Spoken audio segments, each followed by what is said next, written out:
So, welcome everybody. I'm Stephanie Van Hook. I'm the executive director of the Meta Center for Nonviolence. I also host a radio show podcast called Nonviolence Radio.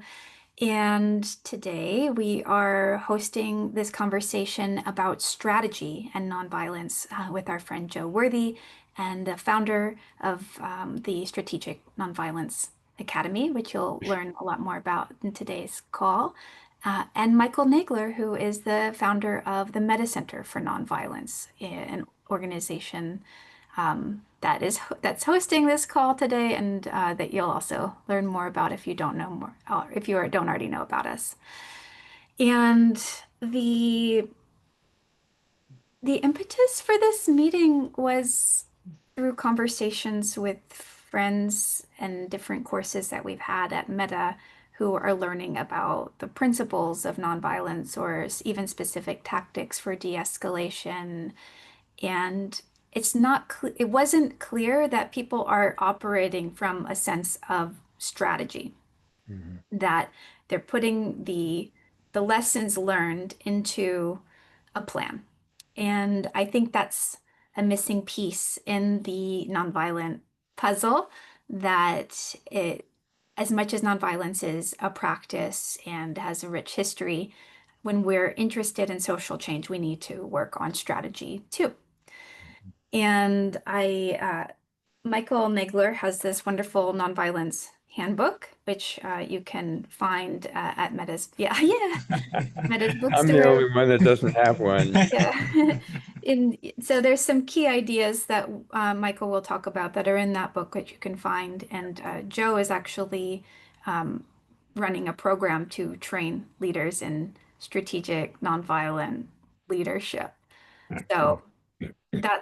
So it's a wonderful combination today. And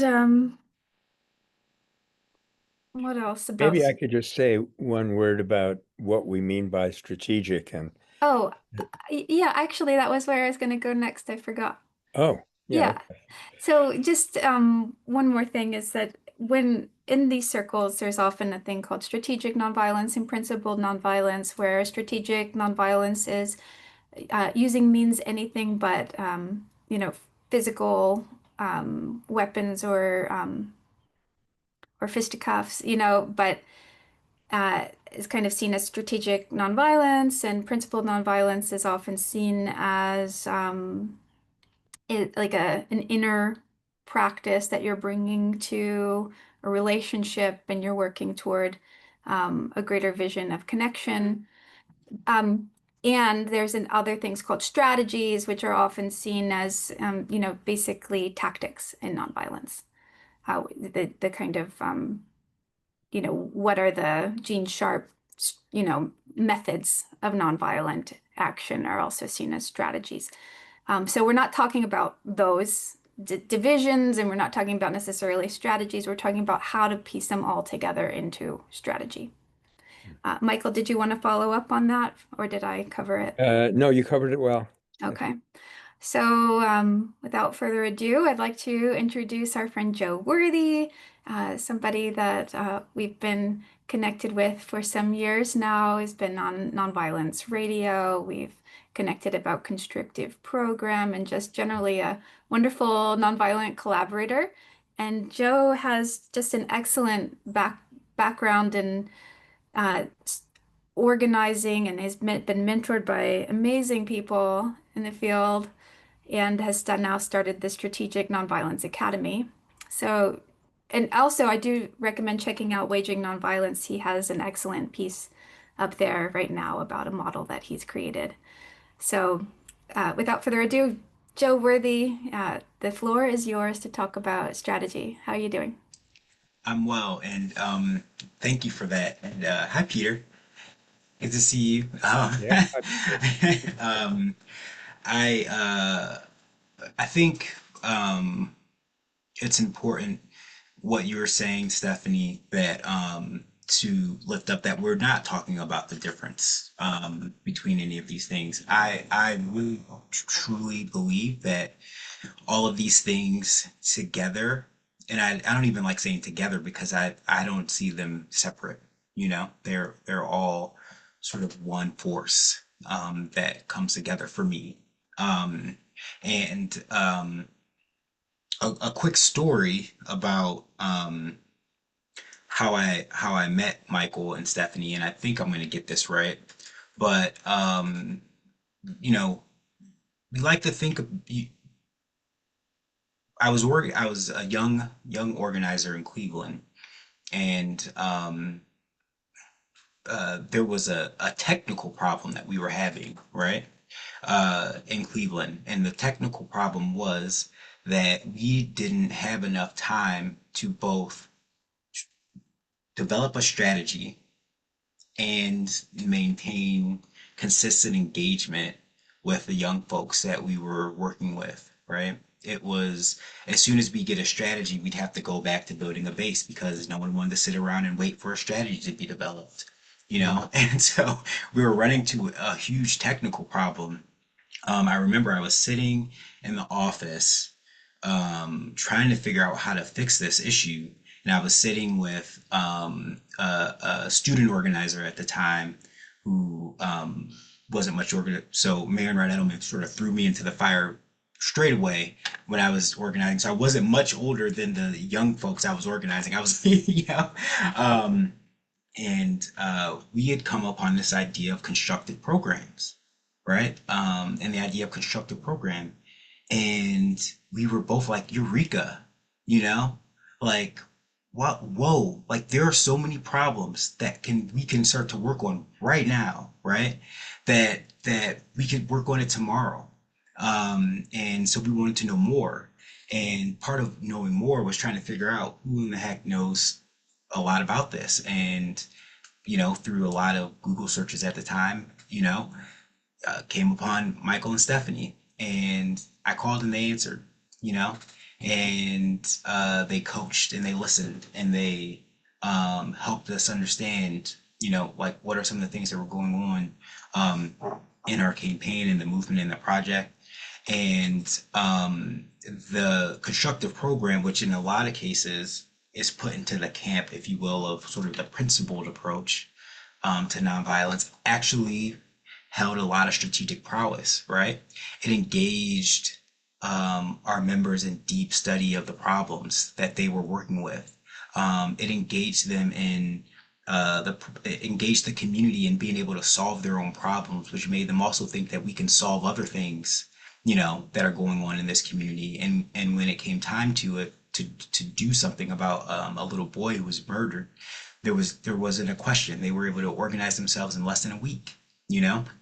Um, and it also gave us the time to develop a deep strategy, right? And because people were engaged and there was a separate team that was working on, um, there was a separate team that was working on the strategy, but everyone else wasn't sitting around waiting for the direct action, right? They were taking direct action through constructive programs. And so a lot of times, as I'm thinking about, how we're organizing people, constructive program serves as this staging ground for building leadership, building leadership skills, building perspective, right? And building proximity, right? People working with each other, building those relationships, that glue that you're going to need, right? And when we talk about the principles of the thing, and I just have to say this before we get to a strategy talk, is because no strategy is going to survive a weak base, right? I mean, what does it mean to be strong, a strong base in the sense of of strategic nonviolent action? I give a very simple example a lot of times. Um, it's easy to have a strategy in general and think that if we do A, B, and C, right, then D, E, and F will happen, right? And that's usually how we want to think about it. But what gets us over that hump of A, B, C to D, E, F, or, I haven't said the alphabet in a while, but you get what I'm saying. Like, what gets us over that hump, right?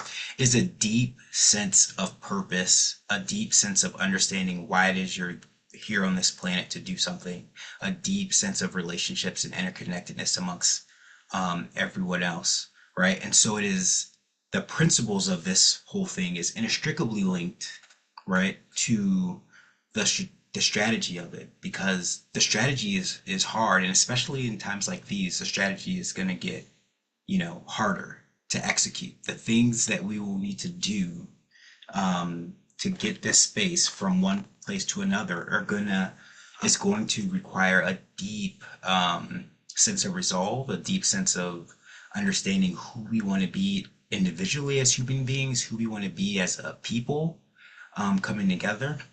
And so um, I think the work of any group, right? Whether you're working on the strategy and or the principles or any of those things are they're incredibly important and inextricably linked and interdependent with each other.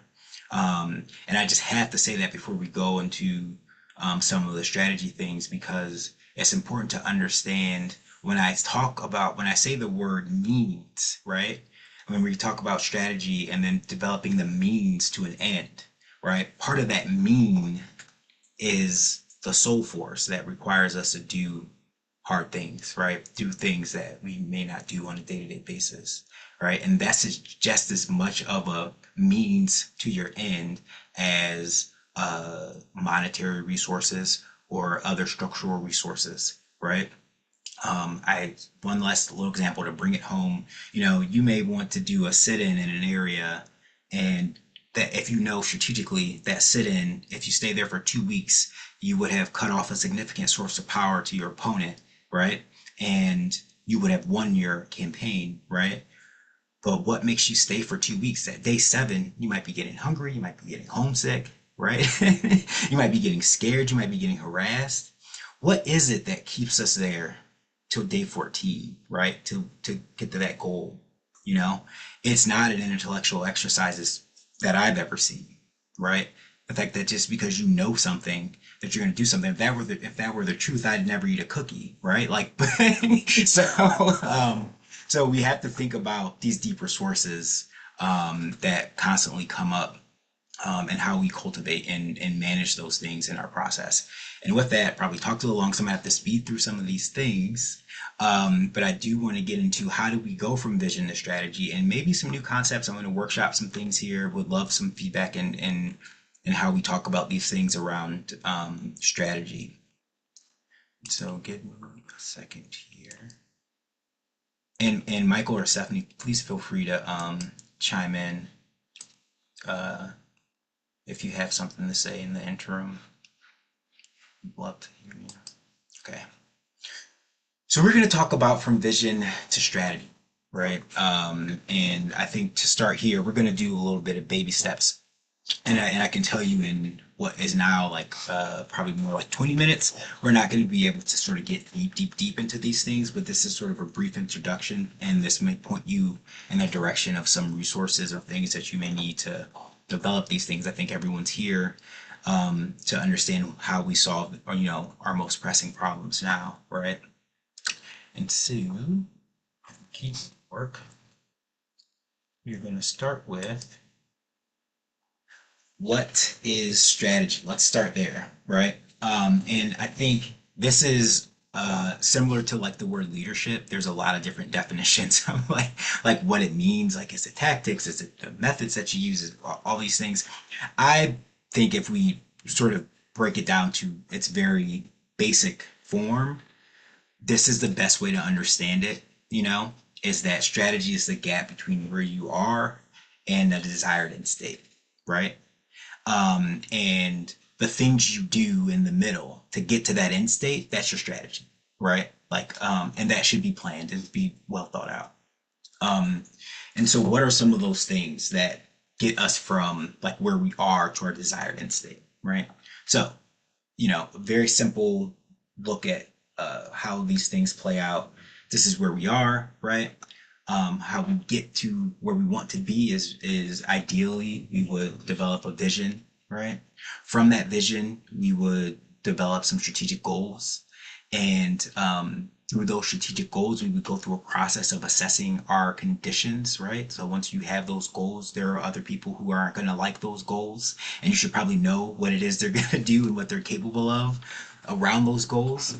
And then based off of that assessment, you then plan and you execute your what it is you're trying to do, right? In this case, it would be probably base building, structuring, and moving into the direction of doing some of the things that you want to do to get you where you want to be, right? And I should also say why the definition of strategy is vague and probably should be vague is because none of these plans survive contact with your opposition, right? Like none of it survives contact with your opposition. So it really is a place of reassessing, you know, um, figuring out the new plan, and really that back and forth between assessing and planning and assessing and planning, and understanding, and hopefully, you stay strong on your goals and your vision, right?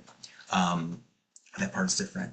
But I want to talk about a conversation to get into like how do we approach sort of like visioning and goal setting, right? How do we get to that point where we really want to understand what we can do? Like these are very like popular words and we see them all the time, and like probably work life and all of these things. But I think when we're talking about a country like or a community, I think it deserves a little bit deeper consideration, right?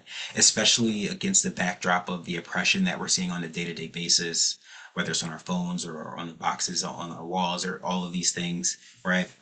It might deserve some deeper consideration. And I've been thinking about this concept, but I really have to credit a close friend and colleague with a bit different understanding of like what this might mean to sort of help us understand what it is we're trying to do. So I'm going to put up a picture of a farmer. This is not the friend, but the friend and colleague is a farmer, right? And for whatever reason, we got off into the concept of pest control, right? Like how do you control pests on the farm?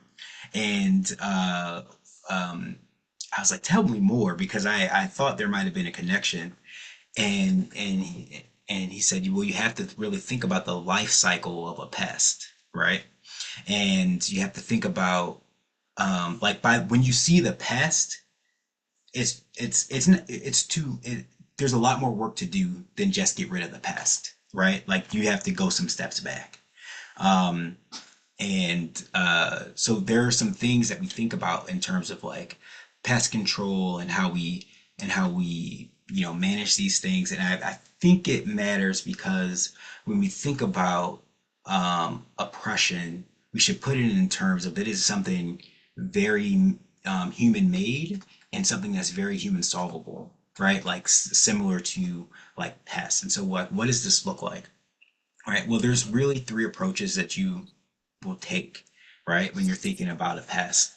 You know, the immediate problem, what we might do, right, for some of us is we might, either put it outside or, like spray a can of Raid, right?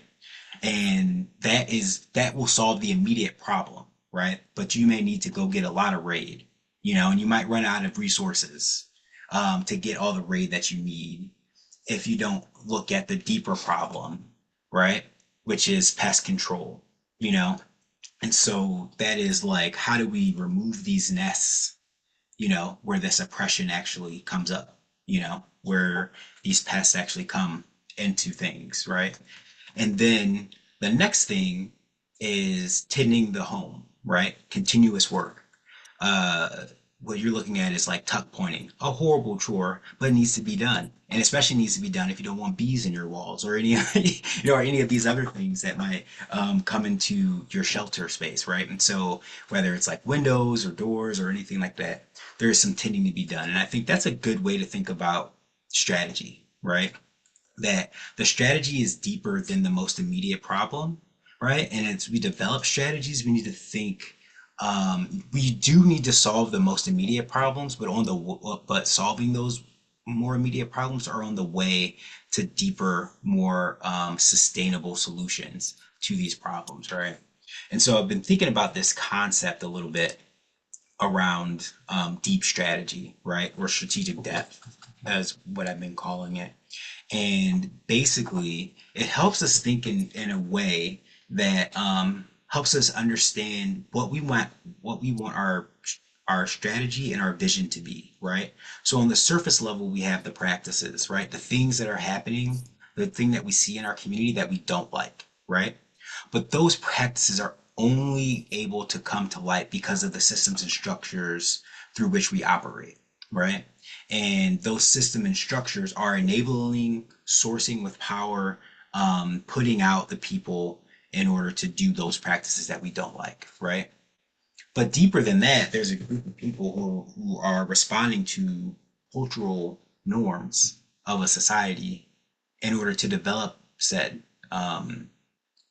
structures and systems, right?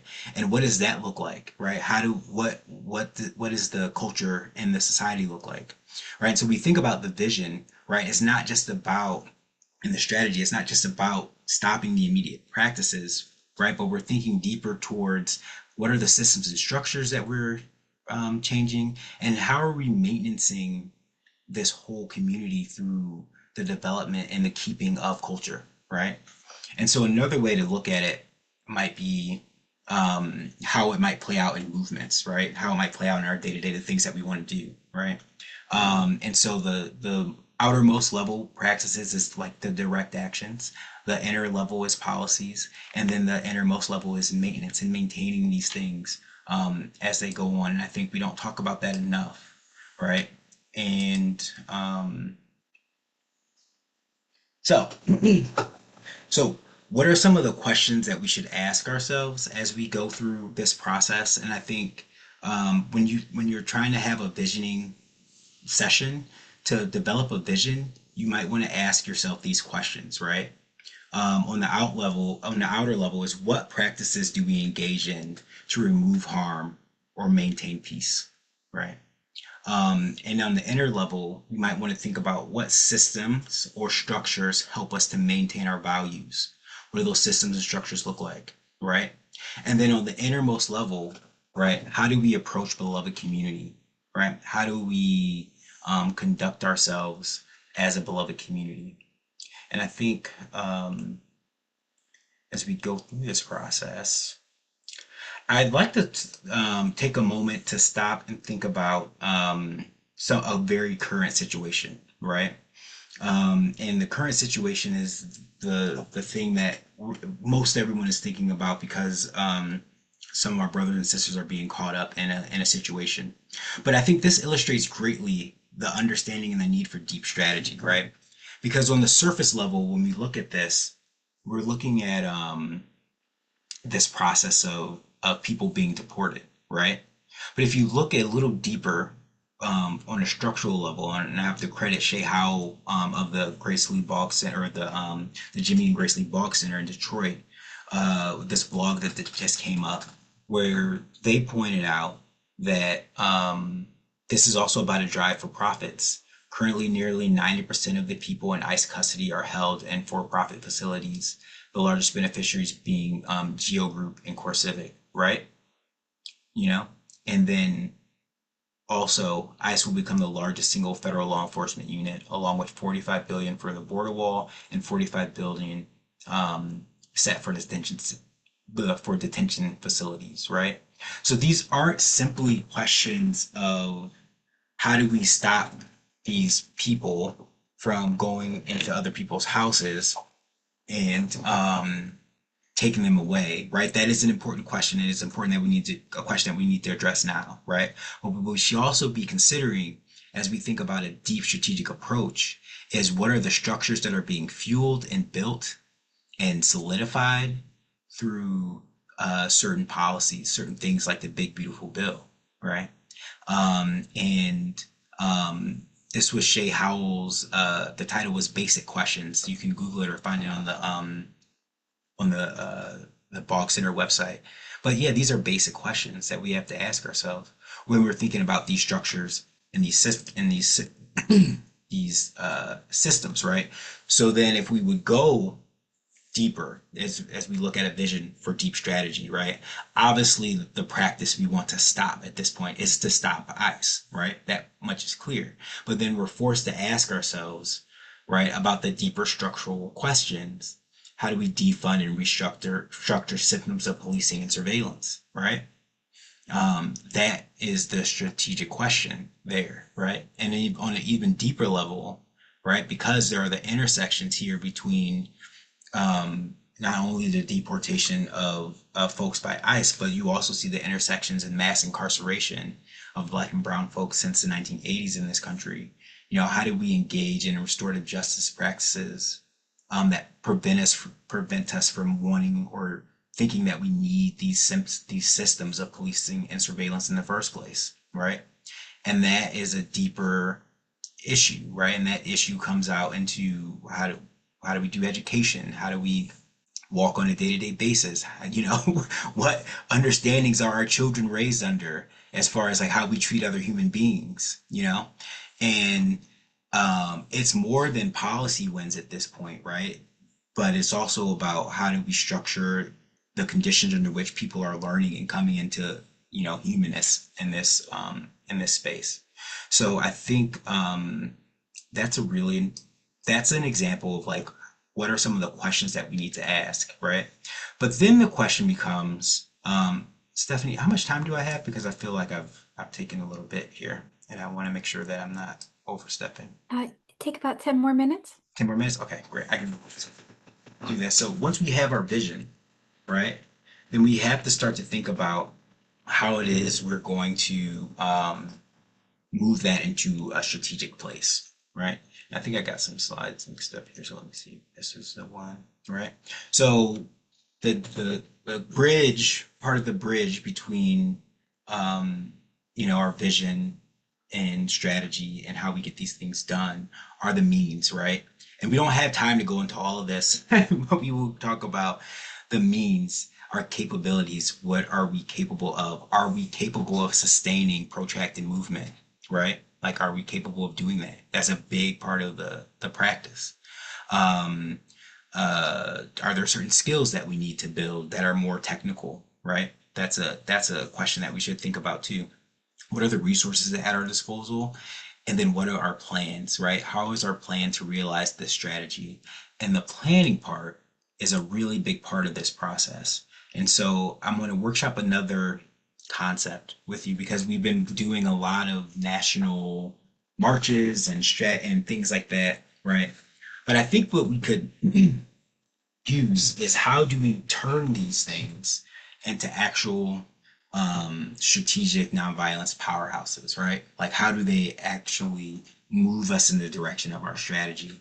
And this may seem odd, but I actually think the way that we do that is through going back to some roots of jazz music, right? And jazz is jazz. I love jazz, and I just think it's wonderful. And it was so interesting when I was trying to think about this whole concept. Jazz kept coming up, you know.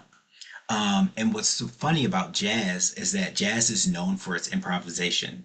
You know, jazz is known for how people get up and they sort of jam with things. But what's so interesting if you talk to the jazz artists is that while they are improvising, right, they are put in position to improvise, use their best skills and talents because they are under or not, or they are operating within a shared understanding of what it is they're trying to do on stage, right? And that comes in the form of their composed music, right? So a lot of the music that they're jamming out to is on the surface composed, right? It's either on the ones and twos or the eights and fours. I'm probably getting that wrong, but you get what I'm saying? Like, there's a beat, there's a rhythm, to the music. And that's how they know how to play and when to play because everyone sort of sticks to the beat, right? On the next layer, right? They all agree on how they're going to arrange that music, right? So you might have a composition, but that arrangement might look different from night to night, depending on how they feel and how people are engaging, right? And then, only then, once they have agreed on those two things, what's the composition we're going to play? What's the arrangement? How we're going to play it? Only then do they go off and they improvise, right? And they play till the heart's content under the auspices of this composed and arranged music. And it sounds absolutely beautiful because we think as people in the crowd that did them playing, but actually there was quite a bit of planning and play so they can be their best selves, right? I want to Can everyone hear that? Okay. I just want to show this illustration really quickly, and I'm hoping I shared sound with it. But this illustrates it greatly, what these jazz artists did. So let me know if you can hear it. If Michael, you can give me a thumbs up so I can know. Did you hear it? Do you hear it? Can you hear it? Okay, let me see. Um, okay, we should be good now. All right. Improvisation is the act of making something up in the spur of the moment. All right. When a musician improvises, he or she invents music at the moment of performance, building on existing theme and structure of the music. Jazz generally consists of a combination of composed, arranged, and improvised elements, though the proportions of one to the other may vary. Improvisation is all about expressing yourself, telling someone how you feel in that moment.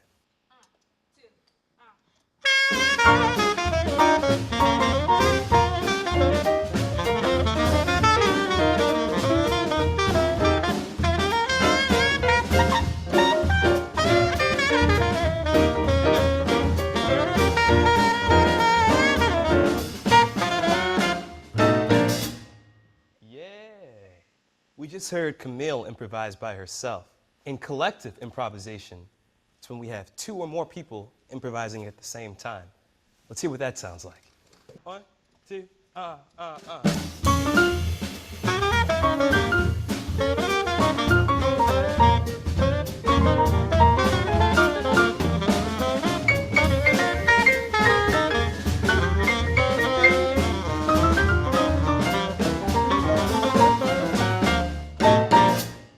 Improvisation, both collective and solo, builds a relationship between the members of the ensemble, helping them to talk or communicate with one another. In other words, improvisation is what makes jazz the music of freedom.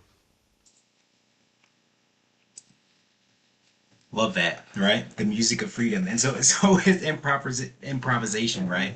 It's the music of freedom. However, what we have to understand is the balance of structure and strategic freedom, and that we're making something in the spirit of the moment with an existing theme or structure, right? So as we take these visions and these strategies and we want to have these large national things, right? What does it mean to have an existing theme or structure to guide those efforts, right? So that people can improvise and make the most out of their work on the ground, right? And so we have to ask ourselves what the situation calls for, right? In this development of the strategy. Is it composed, arranged, or improvised, right? And when we think about, well, I've already gone over these, so, and I know I'm on time. But when we're thinking about the composition, we're thinking about what is the grand strategy and what are the strategic objectives, right? And we have to communicate those to the community. And those communities have to also resonate with the community, right? So that that's something that they want to fight for. And it has to be clear to them on what it is they're fighting for. And then if they can do that, right, then that allows them to engage in a way where on a more local level, right, they can structure their movements and engage in the process under the auspices of the strategy, right? And even further down the line, right, this allows them to work and improvise because they have clarity of the strategy and objectives, and they were able to make available use of their resources in their hyper local situation, right? This is a concept that is known as the commander's intent. That's becoming more popular lately. But basically, it's this, right? If the strategic objective to win your campaign, to win this national strategy, is to take that hill in Missouri, right? Um, all of the people in Missouri need to know is that they need to take that hill in Missouri. They need to know why it matters to the strategy, and they need to understand how it is that we engage through principled strategic nonviolence, right? And then they use their local resources and abilities to take that hill, right? And we may want to outfit them with some more development and some more training and some more resources to get to that point, you know? And so we start with a large grand vision, right? And if we structure these things in a way that provide clarity and structure when needed, right? The folks on the more local levels can engage with more intention, right? And move beyond, say, methods of protest and persuasion, and move towards more methods of nonviolent intervention and non-cooperation, because they understand what it is that they have to do, right? And some key questions I'll leave you with, uh, uh, as you think about these things and you start to take actions. It's important to think about three key things, right? When you start to engage, does the action move us towards or away from our grand strategy? And when you think about this question, think about the very first conversation that we had around deepening your sense of purpose, right? So does skipping a session to deepen your purpose move you toward or away from your strategy? Right? I'll let you answer that question, but I think you know the answer by now, right? Um, is the action within the theme of our movement? You know, is what we're trying to do within the theme of the movement. And lastly, will this action distract us from our central mission, right? And if we can use those three questions as a guiding light and come together to develop that shared vision, develop that shared strategy, develop the capacities to deepen our resilience, then I think we're going to be okay. Um, and with that, I will end it. I think I was right on time, Steph, but maybe not. All right. Great. Thank you. Thank you so much for that, getting us started, Joe. Uh, Again, if people have questions, we'll get to those toward the end. So just type them into the chat, and I'll make sure to read them. But I'd like to go ahead and move us right over to Michael, and I'm gonna spotlight Michael's video. And Michael, turn it over to you. Michael's the founder of the Meta Center for Nonviolence, taught nonviolence at UC Berkeley, and is a mentor to many. Great to be able to share your wisdom here too, Michael. So take it away. And thank you, Stephanie, and thank you, Joe, for that comprehensive presentation, which just left me to put a little icing on the cake. Uh, I was thinking toward the end there, Joe, of a hero of mine from days gone by, who's A.T. Aryaratne, who was an MD, who was the head of a liberation movement in Sri Lanka many years ago. And he developed a plan which astounded everybody in the world who was watching this, because it was a 500-year plan for peace. And the strategic advantage of going out that far into the future was that you could paint the most glorious vision imaginable. Because people will say, that's not realistic. Hindus and Muslims aren't going to get along on this island. But you say, in 500 years, who knows? They might be able to. So that enabled you to be very, very positive and inspiring, which is quite critical. But at the same time, you wanted to be pragmatic and realistic.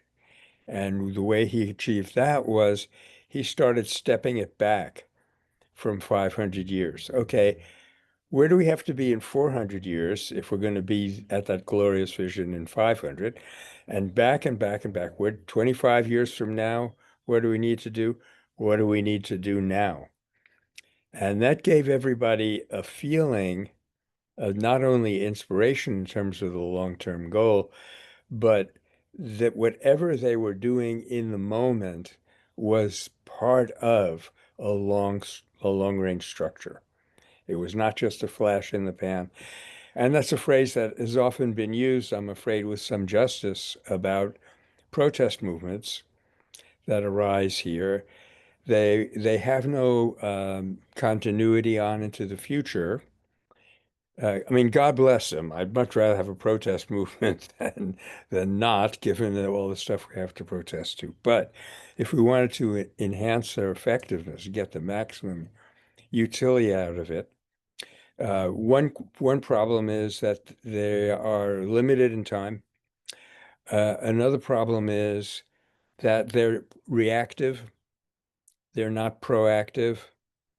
And another problem is that they tend to be negative rather than build something.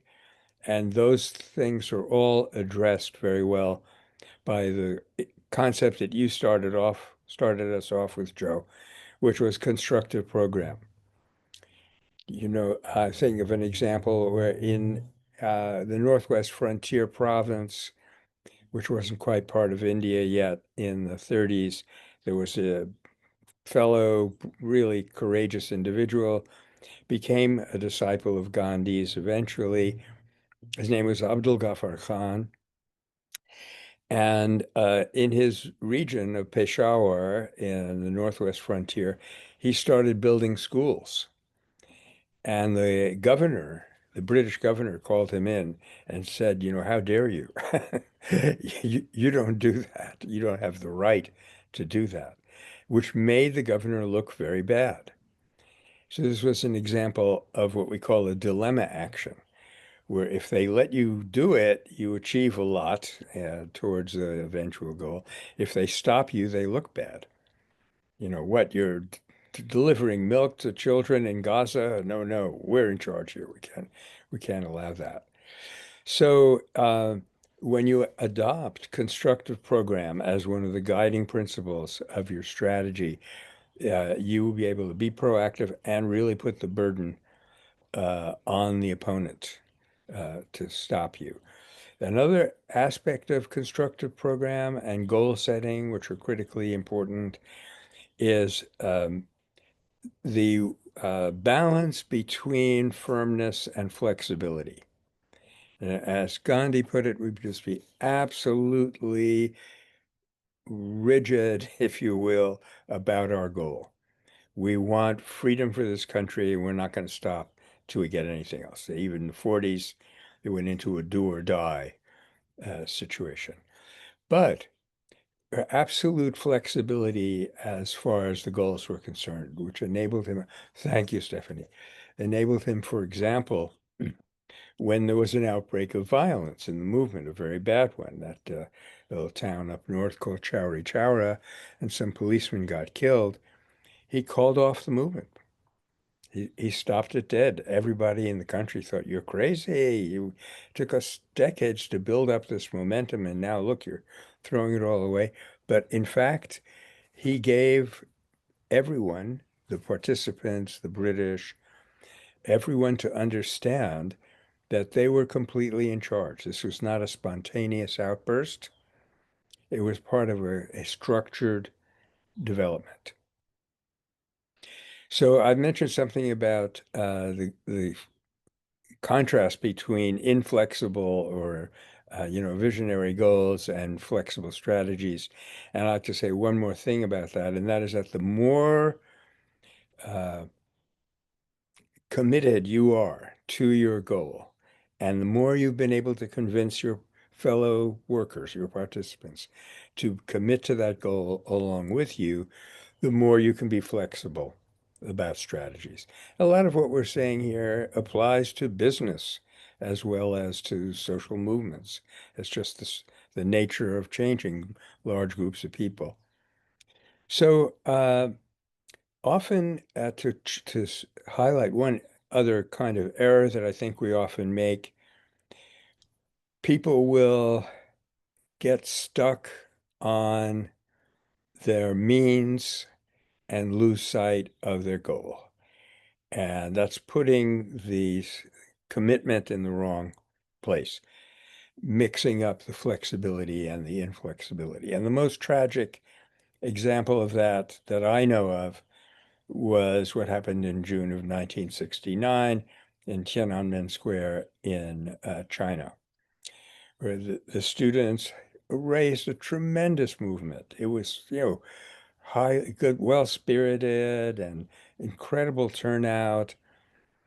They made a number of smaller strategic mistakes, but nobody was asking us.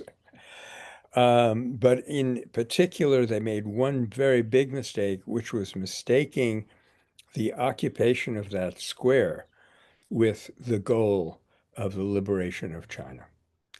At a certain point, they should have been able to say, and I'm not blaming them. Don't get me wrong, but I am blaming our culture, which doesn't give us a reasoned understanding of how to do serious things like social change and liberation. What they should have done was say, okay, we have shown our strength. Let's keep in touch. Let's go back to our villages. Let's get busy on the education and plan our next move and get out of here before the tanks come in. I just, it's a big wish fulfillment of mine that I wish they had done that. So I want to talk, so that's one thing, not to confuse where you're going to put your absolute firmness, namely on the goal, and where you're going to exercise flexibility and being able to respond to oppositional moves. Very often we get rolling, we're very enthusiastic, but then when we meet opposition, we get flustered and don't know what to do.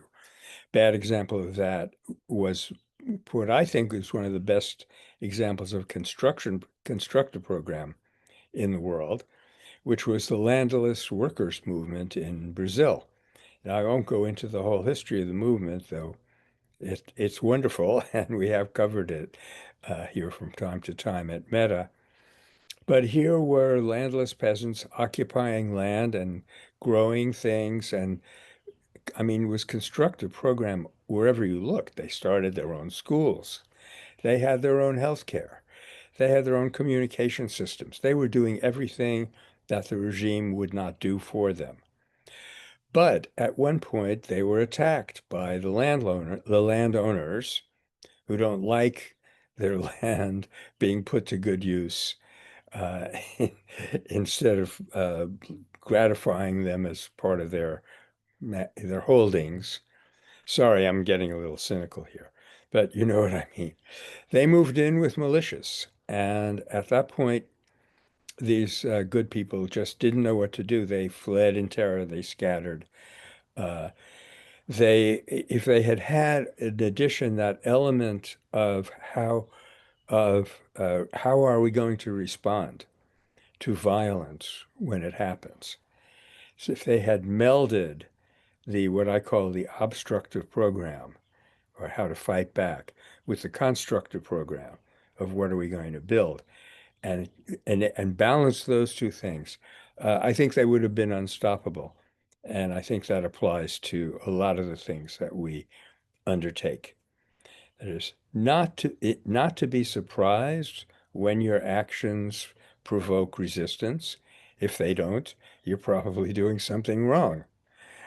But no, don't be self-righteous and bitter when it does. Just, move on to plans that you've already made. And as Joe was emphasizing quite rightly, plans that everybody has agreed on. So this is often a difficulty when you want to get a lot of people involved. You need to have some way of communicating to them, A, that we're going to be absolutely nonviolent. That's the only allowable means. And B, there's going to be not oppression, not a top-down hierarchy, but some kind of structure of control so that our movement can be coherent.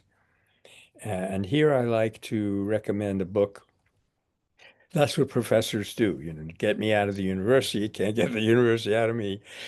Uh, this book is called the Spider and the Starfish, or The Starfish and the Spider. And it goes back to the fact that if a spider were to lose one of its 8 legs, it can still get around okay, and that is just going to be a 7-legged spider from there on. But a starfish, if it loses one of its 5 stars or rays or whatever they're called, it will regenerate it given enough time. And in fact, that leg or whatever you call it that's been removed from the body of the starfish can sometimes even generate a whole other starfish around it. So this is a question of uh, being able to be flexible in the face of unforeseen adversities. And he discusses the authors, Bronfen and Bregman. They discuss a contrast between the attack that was made on Mexico by the Spanish colonialists, which quickly overcame the Aztecs in a very short time, and then their utter failure to go up and reproduce that success with the Apache in what is now the territorial United States. The difference being that the Aztecs were completely hierarchical, and when they were, pardon the expression, decapitated, when they took the high priest and put him in prison, and eventually executed him, that was kind of cute. They executed him because he practiced human sacrifice. I mean, what is execution, pray tell? Never mind, I'm getting cynical again. Uh, when they took him out, to use the current euphemism, there was no resistance left. Whereas with the Apache, they traveled in reasonably small bands, like 60 to 200, and they traveled, of course, around the Southwest. And even if you did completely overcome one band, and even within the band, there was not a hierarchical structure and a single leader. There was a chief and there was a strategist, but it was more Gandhian than um, Aztec. And I'll tell you what I mean by that in a second. Um, so in 200 years, they never really succeeded in subduing them. That is the power of non-hierarchical organization in our strategic plan. However, this can also be carried to extreme, and that's what Berkeley students do. They carry things to extreme. So they would be talking about leaderless operations and absolute horizontal organization, which sounds good on paper. Nobody's superior to anybody else, but it made them very, very incapable of moving forward and attracting uh, the positive, the reinforcing attention, or what they call the reference public, the rest of the people who were watching them. So what you needed was a creative balance between structure and openness. And that is something that we often have to experiment with. Now, I said I wanted to get back to that leadership question in a minute. When, just to dip into a little anthropology, when chimpanzee communities are in a safe environment inside a jungle where they can get away from leopards and there's nobody with rifles, they tend to develop very egalitarian structures. When they move out onto the savannah, where they are in a much more dangerous situation because of predators, two-legged and four-legged, they immediately become hierarchical and they can be very nasty about it. And that shows you the relationship between security and the inner security, the courage to face situations that are going to be coming up, and democracy. Insecurity immediately leads to authoritarianism, but insecurity is partly psychological. We should always keep that in mind. So this is why the current administration of a very large country in which I find myself situated at the moment very often uses fear as a way, as an infrastructure for the horrible policies, which normally people would never accept, especially in the kind of blitzkrieg that they're barraging them out now. but people will accept almost anything if they're so frightened that they, they don't see alternatives. Now, I wanted to talk about a couple of other people's models and then one of my own. I have one that looks like your three circles, Joe, but it's much more complicated. I don't want to go into it today. But I want to talk about a concept that was developed by a real hero of the nonviolent world who passed away in 1983. His name was Kenneth Boulding. He was a British Quaker, and he basically was one of the two founders of peace science, peace studies. And he, in an early book that came out in 72, actually, he developed something that he calls strengths and strains. Again, you were talking about this, Joe, in different terminology. But to know what your advantages are and what your weaknesses are, to be very realistic and candid about that before and during whatever it is that you're trying to accomplish. And after Kenneth came up with that strengths and strains model, another model came up again in the business community, but it was very, very applicable to us, which was called SWOC, which isn't a terribly evocative term, but it's SWOC, and it stands for strengths, weaknesses, opportunities, and challenges. So it's both the inner and the outer assessment of where you stand and what you're capable of doing. There's a lot more to be said about strategy. I think we should be thinking about a balance between long and short term strategies, and that's why I started off by mentioning that 500-year plan in Sri Lanka. And we need to have a way to discuss and come up with strategies and convince people to follow them. And we need to know what resources we can draw upon. I think this is often a missing element in nonviolence because people, when they get into a nonviolent posture, they tend to think they have to invent the wheel. And so much time and efficiency is lost because of that. It's a cliche that people who don't understand history will be condemned to repeat it.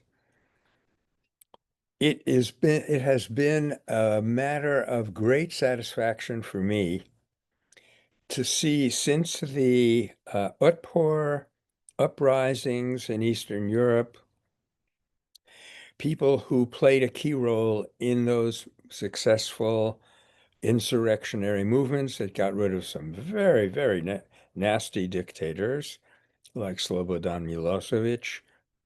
They exported their experiences. They were hired out, if you will, to other very different movements in different parts of the world to share what they had done wrong, what they had done right, what they had to put up with, and then, of course, adjust their experiences to the needs and the situations of the given country that they were in.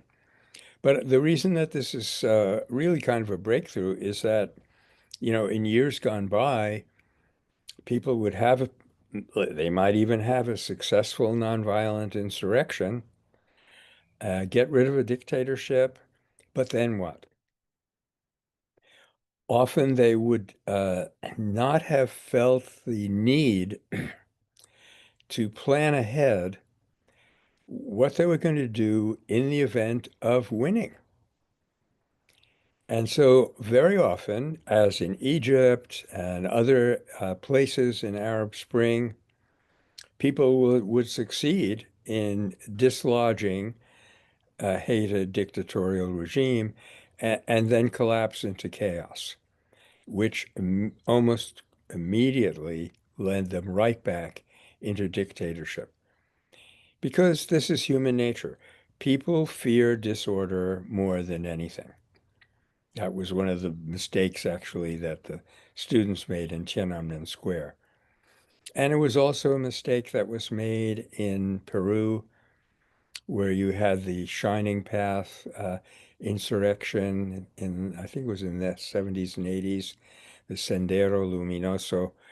They proved to be adept at like killing policemen and driving uh, uh, landowners off out of their space, out of the, I almost said out of their face.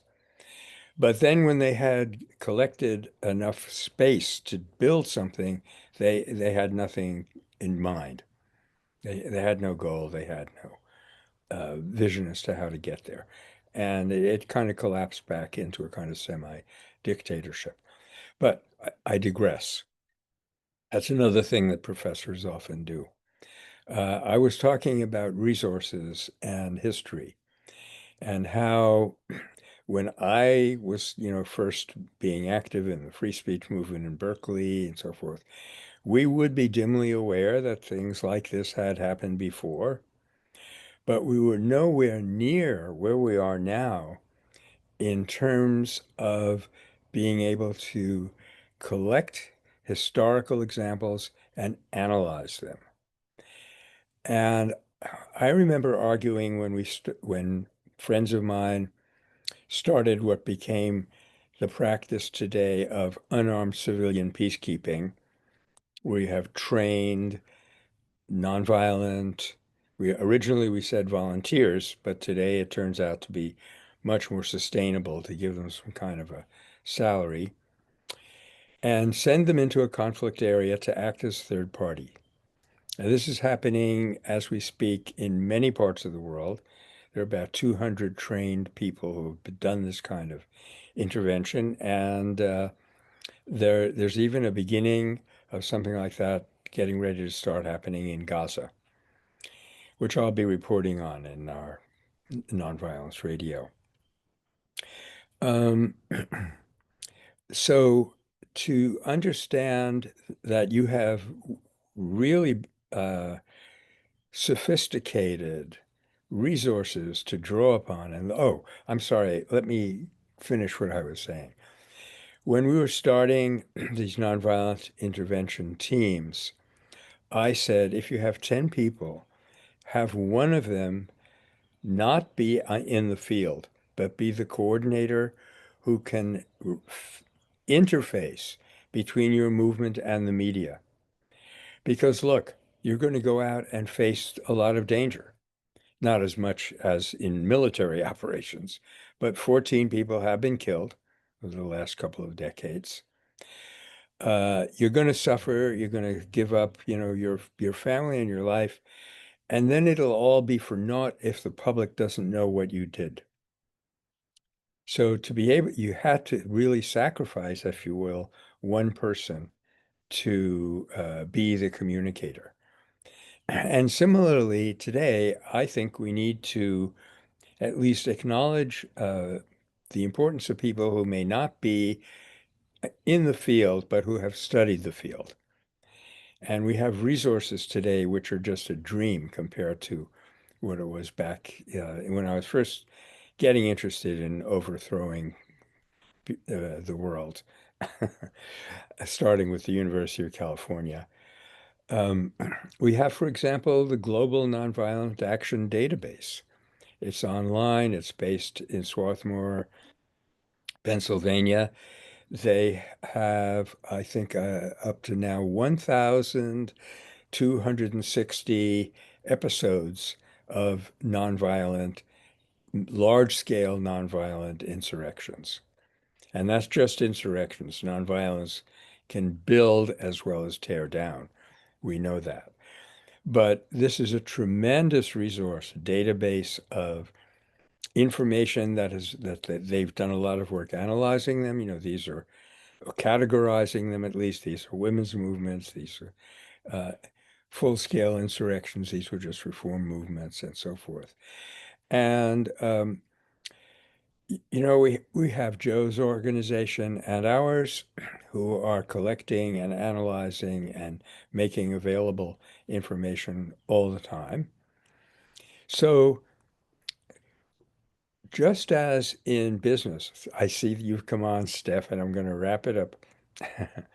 Just as in business, we often need to dedicate more resources than feels comfortable to long-term planning, even though, or possibly because we're facing such drastic emergencies. And as you know, let's have a shout out for Joanna Macy, who is such an inspired leader from her Buddhist background, who is in hospice as we speak. But she came up with this simple concept of we have to stop the worst of the damage. But then we have to build for structural changes. And then, here's where Joe's model comes in, then we have to change the culture. Talking with somebody yesterday who said the culture is like the mycelium, the mushrooms are the organizations. But so people who've been in this business for a while, like Joe and Stephanie and myself and many of you, are really getting tired of fighting the same old battles over and over again. We would like to do something that changes the structure, the culture, the atmosphere going forward. And we know a lot more now these days about how to do that. Well, I think I will stop here and we will be very, very happy. I think we have time to take questions and comments. Thank you for listening, and thank you, Joe, for what you contributed. Thank Thank you. you, Mike. I took notes. So I'm going to just invite people to put any questions they have in the chat, and I will go through them and ask as I see them. As I wait for people to ask a question, I'd like to turn it back over to Joe for a second. Uh, can you talk a little bit more about organizing in local communities versus national organizing and where you see the relationship between the two? Is it more strategic to work on a more local level in your eyes, or how do you bridge the two between national and local organizing? Um, I think they're very deeply interconnected, actually. And I know I say that a lot, but it really um, I think we need to build the institutions locally, or the ability locally to be responsive on a day-to-day basis. When we're thinking about um, things like culture, right? And things like, what are children being taught? Those are very local situations. And it really, and I know I hate this, but it really does depend, you know, um, on what it is that we're trying to do. So if you take, for example, if we're looking at a longer term strategy around understanding like what is taught in the schools, right? We're looking at a, a large amount of, at least under the current structures, right? A large amount of deep work in very local places that can control some of the things that children are taught, via local school boards or some of those spots. But there's also a component where, the federal government controls, you know, maybe the amount of resources, or in certain cases, if you look at, say, for example, we are working on zero tolerance policies, right? They leverage data reporting to really get the data around like how many black and brown children were being pushed out of school unjustly with federal funds, right? And so it was the leveraging of the federal funding structure to get data on local institutions for that local groups to do work, right? And so, like, when I say it really depends, like, if you just look at education, you see how much it depends, like on that. But I think what's important though, so if we take a look at that situation, just having lived it for a little bit, it is important to have say, for example, the people who are working nationally to get the data done on a national level to be in lockstep with the people locally who are then making use of that data and advocating for changes in the structures because of the data revealed that like you're disproportionately pushing out black and brown children from these local schools for things that they wouldn't push out basically white children for, you know? And how do we leverage and exchange and interconnect those resources so that once they've won on the federal level, those resources are available for people to change the conditions on the ground level, right? And so again, it depends, but but the biggest thing I think is connection and community and communication, right? From a strategic perspective and respect for each other. It's not just everyone on the ground decides everything and everyone at the federal level decides everything. It really is a back and forth. And I think if we can recognize that and get it out of the narrative that like, if you're local, you're more powerful. If you're national, you're more powerful.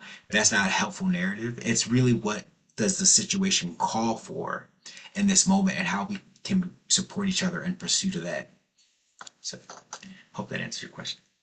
Yeah, yeah. Michael, do you want to add to that before I ask the next question? Uh, I would just like to add, and I think we've probably said this before, but it's important for people to, and here there's a different role clearly for the federal and local level, to build the future as they're going forward addressing problems. Like, okay, let's take a situation that you addressed, Joe, of disproportionate mistreatment, if you will, of black and brown children. One thing we could do is pass laws that prevent that from happening. I'm not sure how you would do that, but let's theoretically assume you could do that. But what we want to really dig into is something that I always come up with as the bedrock that we need to get down to at some point and build back up from there. And that bedrock is, what is a human being? Am I defined by the color of my skin, by my cultural background, or by the fact that there is a divine consciousness somewhere at the core of my being?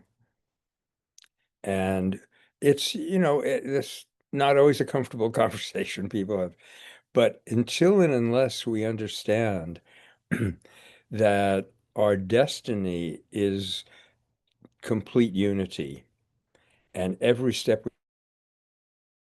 building the future and vice versa, until we have that big framework of understanding of who we are and where we need to get to, uh, I think we're going to be solving the same problem over and over again, and none of us wants to get stuck in that. Mm.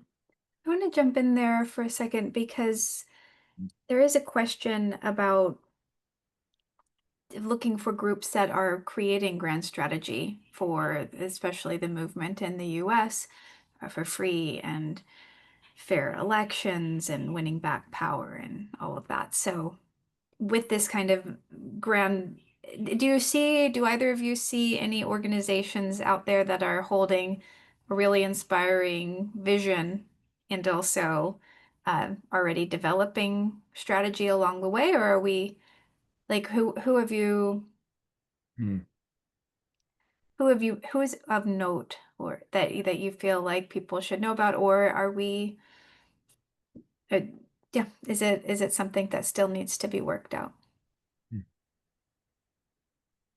I know that Daniel Hunter on waging nonviolence is kind of leading people along to if this happens, then this, if this happens, then do this. So definitely check that out. And I believe that he's working with some form of a leadership Mhm. council in that, Yeah. and they're doing trainings. But Joe or Michael, do you have any other? Yeah, let me, Oh, if you don't mind, Joe, let me say something positive and something a little, well, something challenging. The positive thing I want to say is that there are both formal and informal discussion groups going on. We need more of them, and we need them to be interconnected much more. And I read a nice article on waging nonviolence this morning on coalition building. So a real step in the right direction. Um, so yeah, I think we need to reinforce this kind of thing.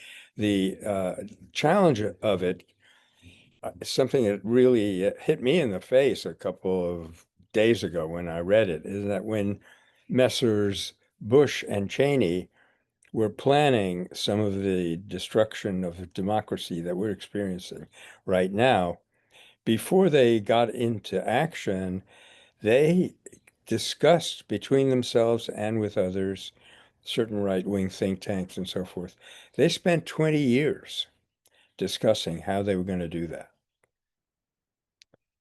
So I think we're challenged to create structures which enable us to stay together and do long-range planning. I'm not against stopping the worst of the damage. We have to do that, but it would have to be done in balance with the long-term dimension, which is where we are, I think, weakest at the moment. Okay. Yeah. Joe, do you have Joe? any insights of organizations, or is that really what Strategic Nonviolence Academy is trying to fill the gap in? Yeah, I think, if you're looking to build a grand strategy, that is a part of the essentials course, right? So understanding how to do that, what that looks like. Um, but I do think, as far as existing organizations, I don't think so, but I do think there needs to be, because, you know, all the people that we've mentioned, I've talked with at one time or another, right? Um, and I think it's important to come together and start to map out like what this actually looks like.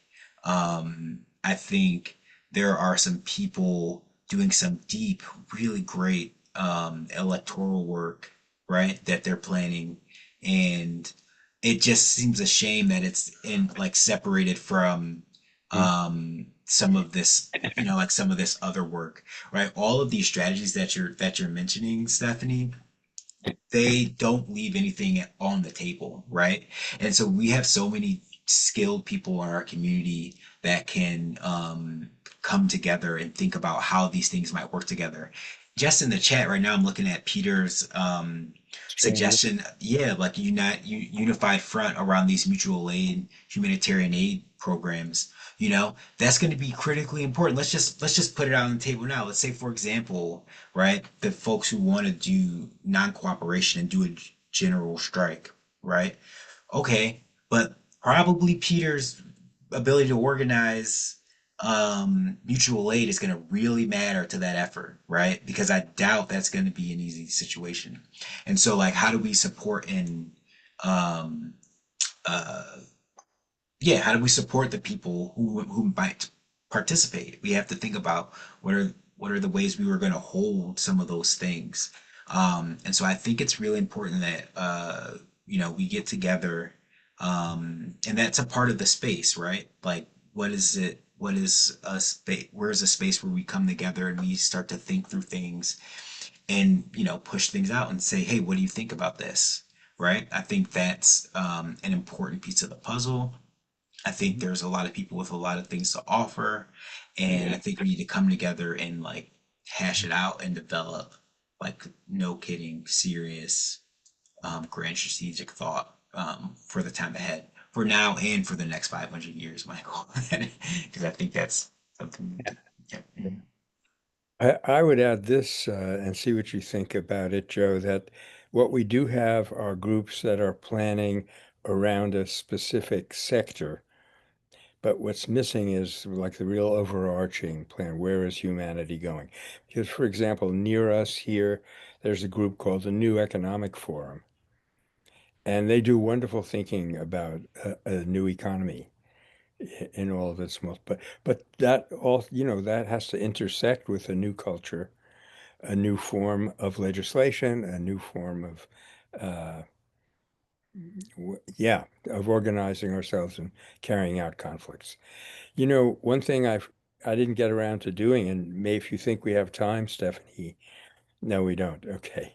Right now, we only have a few minutes left. Oh, okay. However, That's too bad. But yes. there's a model called the escalation curve on our website, Meta Center for Nonviolence, and that helps to locate where we are in a conflict.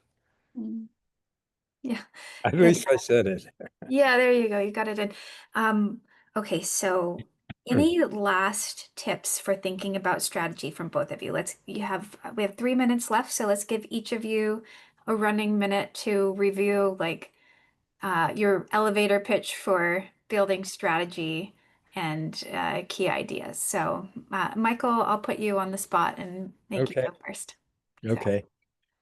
Think about a really visionary goal and don't be inhibited about that.